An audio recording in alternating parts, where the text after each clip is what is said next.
Ang imbestigasyon ng ICC sa war on drugs ni dating Pangulong Rodrigo Duterte ay hindi simpleng usapin ng politika o pangingialam ng dayuhan, gaya ng sinasabi ng kanyang mga taga-suporta. Isa itong lehitimong paghahanap ng katarungan para sa libu-libong Pilipinong napatay, karamihan mahihirap, na hindi binigyan ng due process.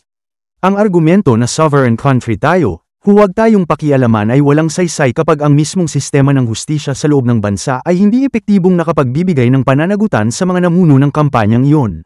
Noong Pilipinas ay kasapi pa ng ICC, saklaw ito ng jurisdiksyon ng korte, kaya't legal at makatarungan ang imbestigasyon, kahit umalis pa tayo sa ICC noong 2019. Hindi ito personal laban kay Duterte, kundi laban sa kultura ng impunidad. Ang mga lider ay dapat managot kung may ebidensya ng sistematikong paglabag sa karapatang pantao. Kung walang nilabag, walang dapat ikatakot sa imbestigasyon. Pero ang paulit-ulit na pagtanggi, pananakot, at pag-iwas ay hindi kilos ng isang taong walang bahid.